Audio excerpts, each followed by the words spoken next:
right now I'm doing good mornings every 5 days, and it seems like a lot of days in between sessions. And I had hopes of doing it twice a week, but it's impossible. It is impossible. I've done good mornings in the past, but for next to no weight. Like, I remember doing the bar for like 10 sets of 20, this kind of thing. I was always scared of the good mornings. I was always scared to load them. But now, after a bit of time, I've kind of realized that no movement is unsafe if there is, checking ego at the door, and if you have structural integrity through the movement.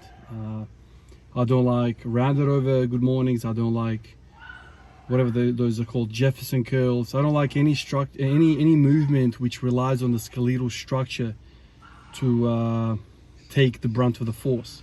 So when your back is neutral or straight, let's say, the musculature is holding the weight. But when you're completely bottomed out in the Jefferson curl or whatever, the discs are getting pinched to hell and back. And so I feel like if you load that, there's a much higher chance of getting injured than a straight back good morning.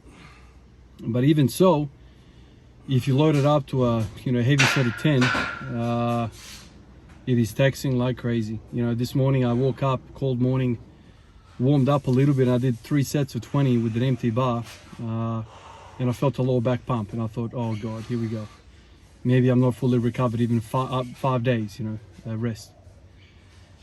A few days ago I did the deadlift, I pushed it to 240. Maybe that's had an influence, probably it has. And so I started second guessing the whole thing. Went to 60 kilos, worked up, and I got to 100. And by the time I got to 100, I kind of felt in my hamstrings, I felt in my glutes, and the lower back started subsiding. And so at that point I knew that the right muscles were in the game. Glutes were firing, hamstrings were firing, my core felt strong. So I thought, instead of going to 120 kilos like last time, let's go up to 125. But then I picked up the 5s, and I thought, all right, let's put 5s each side. And so they ended up doing 130. And they ended up doing 11 freaking reps instead of 10. I miscounted halfway through, like it always happens with me. And so then I thought, let's do one more for good measure. And I got 130. So really happy with that. I also had hopes. I also had hopes of actually backing down to 100, doing like maybe 2 or 3 sets of that weight. Just some back down sets. After that 130, I kind of limped out. I was real pumped up, real exhausted, and I was done.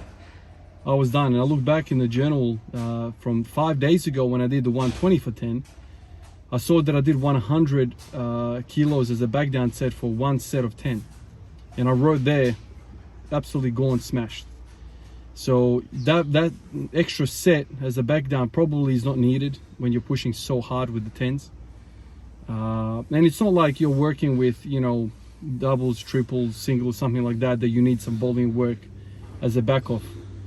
You're doing volume work as the primary working set when you're doing sets of 10, and so that is the actual work.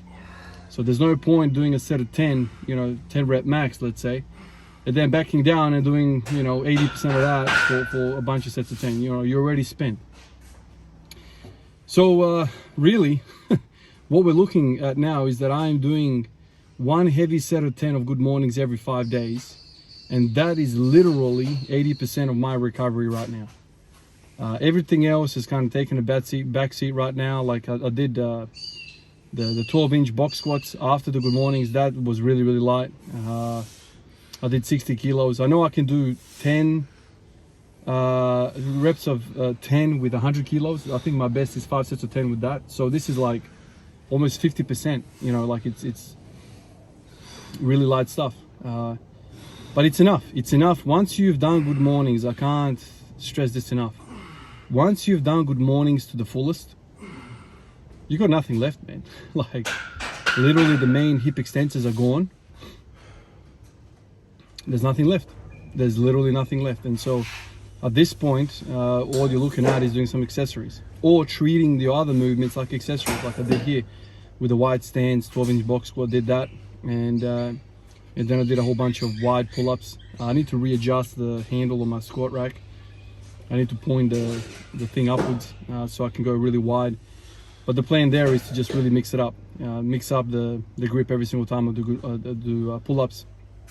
So right now, the way I've got it set up is that I've got a horizontal pull day, a vertical pull day, and then I've got a push day. And the push day I rotate all the time, like incline, overhead press, dips, flat bench, wide, all that sort of stuff. I'm just doing that. And so right now, the volume between pushing and pulling for the upper body is 2 to 1, as in 2 pulling, 1 pushing. So that's basically what I'm doing. The good morning absolutely smokes me, and then everything else is just like bodybuilder type of parameters. But that's what's proven for me. The good mornings are making me feel really strong. The front squat yesterday was unbelievable. I reckon I've seen that replay a million times by now. I can see myself move, and I can see the confidence in my lower back. I can see the strength in my hips now from the wide stance. I can see the really confident unracking of the bar, thanks to the upper back training that I've been doing. So everything's coming along. The only thing I need to kind of see now is that, will this upper back work translate to some bench pressing? Because in the last month or something like that, I don't know how long it's been now, I have to look at the log, I've done a lot of pushing. Like I said, incline, decline, wide, narrow, all sorts of different pushing. And I haven't really seen me getting strong on the flat bench at all. I'm still kind of hitting 130. I'm still not able to hit 140. So I think pushing volume, increasing the pushing volume hasn't done me anything. So maybe everything is going to improve with back work. All of these pull-ups, rows, all these variations that I'm doing, maybe it's going to help me as an athlete, as a head-to-toe athlete. Maybe it's going to improve the squat, the deadlift, the front squat, and maybe it's bench press as well. Like, so if that's the case, then I'm going to become a back fiend. I'm going to start, just smashing the hell out of the back. But if you think about it, like, have you ever seen a really, really strong guy with a thin, shallow upper back? If you think some of the strongest guys that walk around that you've seen impressed, they all have lats, they all have traps, they all have forearms, they all have like this. There's a stereotype of strength, and don't get that confused with aesthetics guys, like the guys that have like, small waists, sunken abdomens, like this, like wide but really, thin upper back.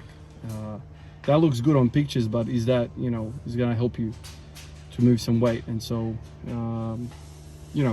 hypertrophy is great, but you need to kind of hit it from every single angle, and not just for the sake of aesthetics, but just insulate every part of that perimeter. You're the castle, build those walls so the enemy, can't get in, regardless of the angle that they take to attack the castle. And that's kind of how I'm thinking about the conjugate method. It's about making sure that every single inch of that city wall is strong. And so this is where this variation business comes in. The variation is literally making sure that every inch of that wall is really strong. And so my specificity mindset of the past fails that, because I was stacking those rocks 100 feet freaking tall on one side of the wall, on one end of the city, but on the other side it's a freaking white picket fence. Blokes are freaking jumping over and coming in and slaughtering the population. That's kind of what specificity is. It makes no sense. It makes no sense, because anyone with half a brain is going to just walk around the big wall and freaking step over the white picket fence. So make sure you're protected everywhere. And this is where variation comes in. This is the big epiphany for me. This is the big breakthrough for me mentally, intellectually. I now fully understand it. And if I didn't go through these past 1,000 days of doing the whole headbanging against the wall with specificity, I wouldn't believe you, man. And maybe you need to take the same route, same trip down that specificity road. But for me, it doesn't work. Maybe it works for you, I'm not sure. Maybe for you, the city is on the edge of the water, and you're building a one-sided wall. I don't know. But then again, you're exposed from the sea. Anyway, enough of these analogies, but that's the point. The point is to attack your joints from every single angle. Make sure you're safe everywhere. For me, I've worked out the good mornings are great.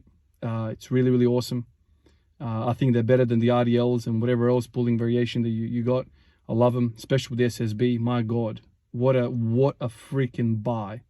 Worth every penny, even if it was twice the freaking price. And I paid $400 AUD. Even if it was freaking 800,000 bucks, it is worth it. The best investment. So good mornings, and then a whole host of horizontal and vertical pulls, and I reckon your walls are going to be tall and strong, and no one's going to get through. Appreciate all of you guys, and I'll catch you in the next one. Peace out. Okay, who's going first? Me! The girls first. The girls first. It's okay, girls first. Gorgeous. Why girls go first? Because that's what it's like to be a gentleman. Come here, though. Stand there. She's the youngest, I'm the oldest. Yeah, but she's a girl. You have to do that for girls. You have to be a gentleman. There you go, Mabel. Grab it. Okay, go. 1, 2, 3, 4. Push. 5. Bravo. Hey. Okay, Sina, come on.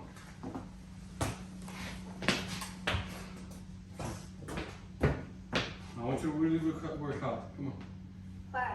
So you need to do as much as you can. I'll only help you a little bit, alright? Okay, ready? Here you go. 1, bravo. Come on. 2, bravo. Go. 3, go. 4, okay, one more. Everything you got. Go.